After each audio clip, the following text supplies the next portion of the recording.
हम इस वीडियो में जानते हैं कि जो विधेयक होता है, विधेयक कितने टाइप के होते हैं। और आपने 107 में देखा था कि विधेयक को जब पारित नहीं कोई मतलब लोकसभा या राज्यसभा में पारित नहीं होता, किसी एक सदन से तो पारित नहीं होता है, तो क्या इसके लिए संयुक्त अधिवेशन किया जाएगा? किस किस विधेयक पे संयुक्त अधिवेशन बुलाया जाएगा? क्या क्या है इसमें? क्या इसमें अगर दोनों लोकसभा और राज्यसभा में दोनों में अगर लड़ाई छिड़ जाती है तो इसको जो तीसरे अंग होते हैं राष्ट्रपति, देखो संसद के तो 3 अंग है, आपको भी पता है संसद के 3 अंग है, लोकसभा, राज्यसभा, राष्ट्रपति। तो क्या दोनों लोग में आपस में लड़ाई होने लगता है तो क्या किया जाएगा? क्या राष्ट्रपति संयुक्त अधिवेशन बुलाएंगे?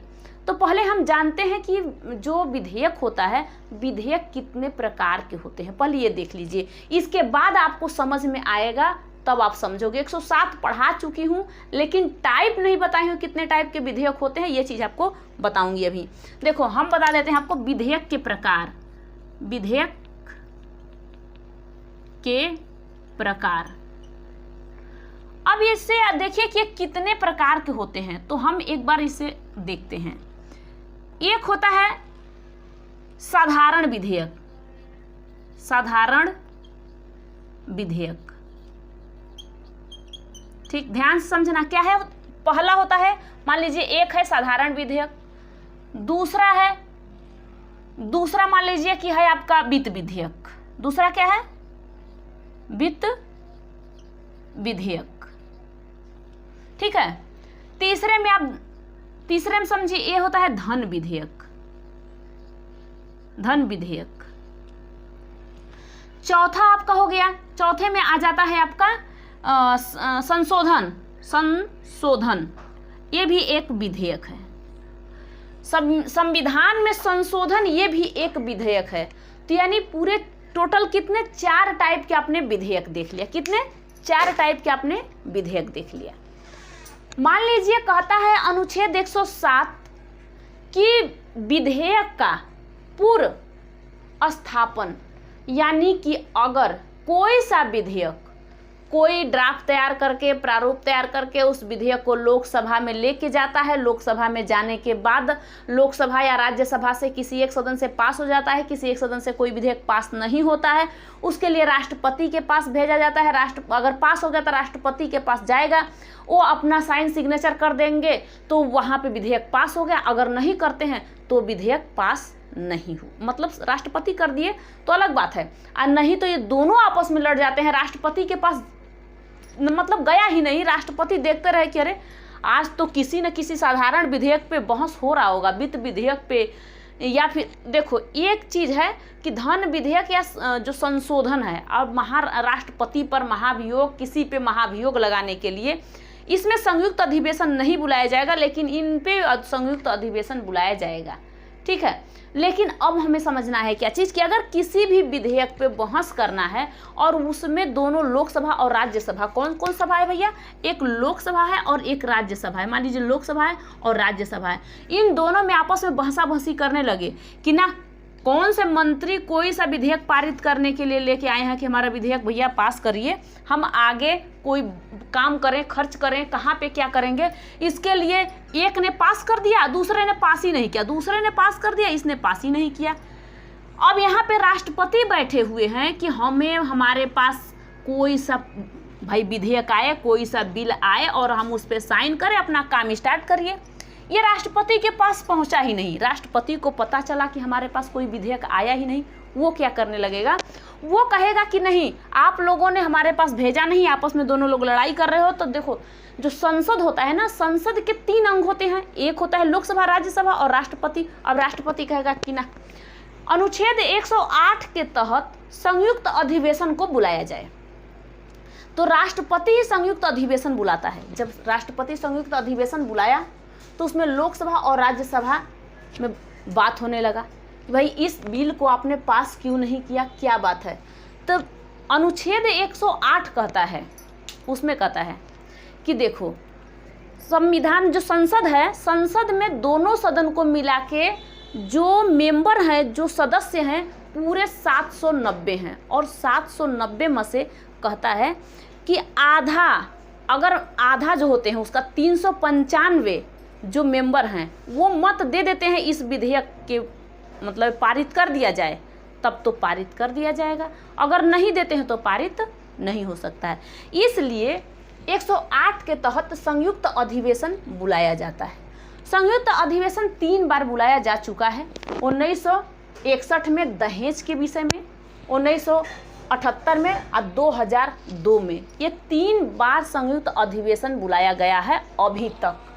ठीक है, अब मान लीजिए किस पे संयुक्त अधिवेशन नहीं बुलाया जाए, एक महाभियोग, एक धन विधेयक, एक संशोधन, एक संयुक्त अधिवेशन, मतलब इसमें मतलब संयुक्त अधिवेशन ये नहीं बुलाया जाएगा। इसमें 3 तरीके से, कौन, महाभियोग, धन विधेयक और संशोधन में।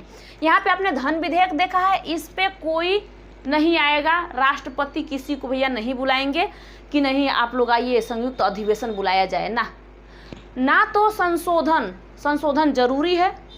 संशोधन करके मान लीजिए कि पहला संशोधन हो गया भूमि सुधार पे, अब इसमें लोकसभा और राज्यसभा कहे कि ना भूमि सुधार नहीं होगा, इसके लिए संयुक्त अधिवेशन बुलाया जाए। इसमें से 395 लोग साइन अपना करें, मत दे कि नहीं इसमें ज़रूरत है या नहीं है, तो इन सबों के लिए इनको नहीं ज़रूरी है। धन विधेयक के लिए कितना धन आया, कितना टैक्स आया, कितने हमने ऋण लिया, कितने हमने कर्ज लिया, कितने पैसे, अब खर्च करने का आप तो आपका हाथ है दोनों लोगों का। लेकिन जब धन विधेयक में जितना सरकार के खाते में पैसे जमा है, अब इसमें तुम्हारा क्या काम है कि तुम जाके ढूंढो, आपका पैसे हैं तो ये बताऊंगी पैसे किसके हैं। साधारण विधेयक हम लोगों ने किस में देखा था, 107 में, अनुच्छेद 107 में साधारण विधेयक के विषय में, वित्त विधेयक 117 अनुच्छेद में, धन विधेयक 109 में, धन विधेयक ये रहा है 109 में, और संशोधन वाला होता है 168 में और 368 में, यानी क्या 368 में। उसमें कहता है कि आप संशोधन कर सकते हो। उसी के अनुसार संशोधन बहुत सारे हो चुके हैं, कम से कम 100 संशोधन हो गया। तो इसी तरीके से संशोधन के विषय में अब इसमें कोई कुछ नहीं करेगा। ठीक है, इसमें कोई कुछ नहीं करेगा। तो ये आपका था टाइप्स, विधेयक के टाइप्स, बिल ऑफ टाइप्स, मतलब टाइप्स ऑफ बिल, ये आपका आ गया, ये 4 टाइप का। अब इसके बाद में हम लोगों ने ये संयुक्त अधिवेशन बुला दिया गया और संयुक्त अधिवेशन का मत भी बता दी। ये लोकसभा या राज्यसभा से अगर पारित नहीं होता तो ये भी बता दी। अब आपको मैंने अनुच्छेद 9, 7 तो बता रखी हूँ, 8 भी, उसमें आपका टाइप्स बताना था, इसलिए आपको यहाँ पे बताई हूँ। इसमें धन विधेयक का विशेष प्रावधान है। किसमें, अनुच्छेद 9 में धन विधेयक का विशेष प्रावधान है। लेकिन इसको पढ़ने से पहले क्या हम धन विधेयक की परिभाषा पढ़ लें या फिर हम धन विधेयक का विशेष प्रावधान पढ़ लें? इसको समझो या इसको समझो। धन विधेयक का इसलिए हम लोग पढ़ते हैं विशेष प्रावधान कि किसी भी धन को अगर हमें सूचित करना है कि मतलब कोई मंत्री है और राष्ट्रपति से कहा कि हम अपने धन विधेयक मतलब किसी चीज़ को लेके जा रहे हैं संसद में, वो अनुमति लेते हैं। तो इस चीज़ के लिए हमें यहाँ पे जानना है क्या है। जब कोई मंत्री, अनुच्छेद 109 कह रहा है कि धन विधेयक का विशेष प्रावधान क्या है, ये कहता है कि जब कोई मंत्री राष्ट्रपति को सूचित कर देता है, यानी पूर्व उनसे अनुमति ले लेता है, पूर्व अगर अनुमति ले लेता है कि हम जा रहे हैं किसमें, लोकसभा या राज्यसभा में किसी धन विधेयक को हम लेके जा रहे हैं, जैसे साधारण विधेयक हो गया, वित्त विधेयक होगा, धन विधेयक होगा, संशोधन, किसी चीज़ के लिए हम लेके जा रहे हैं, उसमें राष्ट्रपति अपना अनुमति दे देते हैं, कहते हैं कि ठीक है आप जाइए।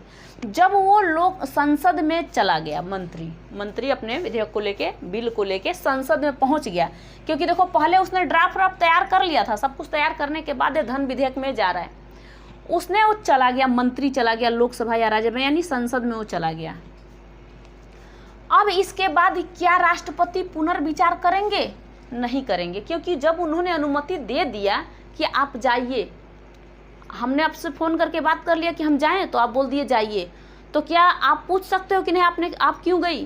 तो इस तरीके से राष्ट्रपति जब अनुमति दे दिए तो इस पर पुनर्विचार अब राष्ट्रपति नहीं करेंगे, कहेंगे कि ना अब गए तो जाओ और वहाँ पे अपने प्रस्तुत करिए। तो प्रस्तुत कहाँ होता है? तो ये जो लेके जाएंगे बिल, तो ये प्रस्तुत होता है लोकसभा में, राज्यसभा में नहीं होता है। अब राज्यसभा में क्यों नहीं होता है ये भी बताऊंगी, क्योंकि जनता के द्वारा दिया गया पैसा और जनता ही चुनता है किसको, जनता टैक्स देता है, तो भाई टैक्स जनता देगा तो क्या ये राज्यसभा में पेश किया जाएगा? नहीं, क्योंकि लोकसभा में प्रत्यक्ष वोट दिया जाता है हम लोग के उससे, लेकिन अगर राज्यसभा में अप्रत्यक्ष वोट होता है तो राज्यसभा में कोई जाने की ज़रूरत ही नहीं है, राष्ट्रपति से अब हमें पूछने की ज़रूरत नहीं, ये तो मंत्री पूछ ही लिया और लोकसभा में ले जाके भेज दिया। तो प्रस्तुत कहाँ होता है? लोकसभा में, राज्यसभा में नहीं होगा। धन विधेयक कहाँ पे हुआ प्रस्तुत? लोकसभा में। अब इसका निर्णय कौन करेगा? तो इसका निर्णय लोकसभा का स्पीकर यानी अध्यक्ष करेगा। अब इसका निर्णय लेगा कि क्या करना चाहिए इस पे। लोकसभा का अध्यक्ष कर देगा कि ठीक है ये बिल आपका सही है, इसे हम पारित करेंगे। अब इसके लिए जरूरी है कि भाई राज्यसभा से एक बार पूछ लिया जाए। राज्यसभा से पूछने के लिए भेज दिया गया। राज्यसभा में जब भेजा गया तो ये अपना सुझाव दे या न दे, यानी 14 दिन के अंदर इनको अपना सुझाव दे देना है। अगर कुछ इनका अच्छा सुझाव राज्यसभा का लगा तो लोकसभा उस चीज़ को मानेगा, स्पीकर उस चीज़ को मानेगा। लेकिन क्योंकि वो पदेन होता है लोकसभा का, ये पदेन भैया होता है कौन? अध्यक्ष, स्पीकर। अब इसको माने या न माने, सुझाव उसका सही लगा तब तो ठीक है, नहीं तो अध्यक्ष बोला कि ना आपका सुझाव सही नहीं है, अगर वो उस बिल को अपने पास रख लेता है, 15 मतलब सुझाव अपना नहीं दे पाता है, 15 दिन के अंदर 15वें दिन अगर नहीं देता है तो उसको बिना, राज्यसभा को बिना सुझाव दिए लोकसभा मान लेगा कि आपका सुझाव सही है, आपने सुझाव दे दिया। वो दे राज्यसभा चाहे न दे, लेकिन लोकसभा समझ जाएगा कि आपका सुझाव सही है। ये था आपका क्या। अब बताइए क्या इस धन विधेयक पे संयुक्त अधिवेशन बुलाया जाएगा? अभी आपको बताई हूँ कि विधेयक के जो प्रकार होते हैं इनमें धन विधेयक या संशोधन या महाभियोग पे संयुक्त अधिवेशन नहीं बुलाए जाएंगे। तो इनमें संयुक्त अधिवेशन अब नहीं बुलाया जाएगा। समझ में आया इतना? ये था आपका धन विधेयक। अब धन विधेयक के नीचे धन विधेयक की परिभाषा दिया गया है 10वें में 110 में अनुच्छेद 110 में धन विधेयक का ये परिभाषा दिया गया है। इसमें कहता क्या है, इसका भी परिभाषा समझिए। यह कहता है कि जनता द्वारा जो दिया गया टैक्स है, जनता द्वारा दिया गया टैक्स ये कहाँ पेश होता है? अभी तो आपको बताइए कहाँ पेश होता है। तो ये प्रस्तुत कहाँ होता है? लोकसभा में, क्योंकि लोकसभा में प्रत्यक्ष वोट होता है, अप्रत्यक्ष वोट तो होता ही नहीं है। जनता द्वारा दिया गया टैक्स, ऋण यानी कर्ज, मतलब सरकार कर्ज भी ले सकता है, किसी देश विदेश से कर्ज ले सकता है, कर्ज दे सकता है, लोन ले सकता है, लोन दे सकता है, उसका काम है। ये सारे काम वो करने लगता है, वो लोन को लेना देना, जनता द्वारा इतना ज़्यादा टैक्स लगा देना। और टैक्स का जब बढ़ना घटना जो होता है, बढ़ता और घटता है, उसे हम क्या कह देते हैं? उसे कह देते हैं संचित निधि। संचित निधि में क्या होता है कि टैक्स बढ़ता और घटता है, क्योंकि संचित निधि में ही सरकार का सारा पैसे जाके फिक्स जमा हो जाता है, मतलब रखा जाता है सारा पैसा संचित। जैसे हम लोग बैंक में अपने रखते हैं ना अपना पैसा उठा के, करंट में या फिर उसमें, तो हम लोग सेविंग में, एक करंट में, इसमें हम पैसे अपने रख देते हैं। लेकिन अगर राष्ट्रपति को पैसा, मतलब कि सरकार जनता का जो पैसा है, जो लोन लिया गया है, जो ऋण लिया गया है, जो कर्ज लिया गया है, उस पैसे को संविधान क्या करेगा कि संचित निधि में ले जाके रख देगा। अब इसका जो टैक्स होता है ना, टैक्स, ये सारे आरबीआई द्वारा मतलब टैक्स लिया जाता है, दिया जाता है उसमें। तो आपने विधेयक के प्रकार भी देख लिया, ठीक है, आपने विधेयक के प्रकार। अब बताइए, हम आपसे पूछ रहे हैं कि जो धन विधेयक की परिभाषा है इसे हम पहले बता देते। आप पहले ज़रूरत भी था आपको बताने के लिए, क्योंकि जनता के द्वारा जो पैसे दिया गया है, जनता के द्वारा पैसे दिया गया है, जो टैक्स दिया गया है, जो कर्ज लिया गया है, इसे हम कह दिए कि ले जाके आप इस पे बहस करिए। कहाँ पे? लोकसभा या राज्यसभा में। इसी धन पे ही तो बहस होता है। तो या तो ये कह रहा है कि अगर किसी भी धन विधेयक को आप लेके जा रहे हो लोकसभा में, किसी भी धन विधेयक को आप लेके लोकसभा में जा रहे हो, तो उसमें पूछेगा कि क्या बात है कि मतलब किसका पैसे लेकर वो जा रहा है, क्या पैसे है, क्यों नहीं राज्यसभा इसमें अपना अधिकार दे सकता। तो इसके लिए हम लोगों को 110 पढ़ना जरूरी पड़ जाता है। इसलिए हम क्या करते हैं 110। भारत हमारा एक लोकतांत्रिक है और गणराज्य है, ठीक है। लोकतंत्र, ये जनता के द्वारा जो चुना गया मंत्री होते हैं उन्हें हम कहते हैं लोकतांत्रिक, और जो हमारे द्वारा जो चुने गए जो मंत्री होते हैं, प्रधानमंत्री होते हैं, उनके द्वारा चुने गए होते हैं राष्ट्रपति, उन्हें कहते हैं गणराज्य। तो जनता भी चुन दिया इनको, और ये राष्ट्रपति को लोकसभा राज्यसभा के लोगों ने उनको चुन दिया। तो इस तरीके से उनको चुना जाता है। तो हमारा पैसे क्या राष्ट्रपति के पास गया? नहीं गया, ये लोकसभा में चला गया। लोकसभा यानी कि राष्ट्रपति हो या फिर ये प्रधानमंत्री हो, कोई भी, हमारा ये पैसे जाके जितना भी मंत्री पहुंचे तो कहाँ पहुंचे, प्रस्तुत कहाँ किए? लोकसभा में। जनता का पैसा लोकसभा में गया। इसमें राज्यसभा कुछ अपना वो नहीं कर सकता कि नहीं आप ये नहीं करो, वो नहीं करो। तो देखो टाइप्स भी समझ लिए, साधारण विधेयक, वित्त विधेयक, धन विधेयक, संशोधन। साधारण विधेयक अनुच्छेद 107 में दिया गया है, वित्त विधेयक 117 में दिया गया है, धन विधेयक 109 में दिया गया है, संशोधन 368 में दिया गया है। समझ में आ रहा है इसमें? ये आपका था। अब हमें आपको पता है कि संयुक्त अधिवेशन कितने विधेयक और कितने चीज़ों में नहीं बुलाया जा सकता है। धन विधेयक में नहीं बुलाना, संशोधन में नहीं बुलाना, इसके बाद संशोधन में नहीं बुलाना, धन विधेयक में नहीं बुलाना, और राष्ट्रपति पे मतलब किसी पे भी महाभियोग लगा दिया जाए, इस पे भी नहीं बुलाना है। ये आपका था क्या चीज़, ये टाइप ऑफ प्रकार भी आप मतलब विधेयक के प्रकार भी आप समझ लिए, और इससे रिलेटेड आप लोगों ने 9-10 ये समझ लिए हो। 8 मैं बता चुकी थी, 7 भी मैं बता चुकी थी, लेकिन ये भी आपको बताना जरूरी समझती थी क्योंकि 10 जो कल बताई थी ना उसमें सही ढंग से आपने समझा नहीं, और इसलिए समझाने के लिए कि धन विधेयक की परिभाषा क्या होता है, टैक्स क्या होता है, टैक्स का बढ़ना घटना क्या होता है, टैक्स जो पैसा दिया जाता है कहाँ पे रखा जाता है, ये सारी चीज़ आपको जानकारी चाहिए। तो जानकारी पूरा फुल मिल गया होगा, समझ में आएगा। अब इसके बाद हम लोग नेक्स्ट वीडियो में 11, 12, 13 जो अनुच्छेद है और आगे का आपको बताऊंगी। तब तक के लिए थैंक यू, जय हिंद।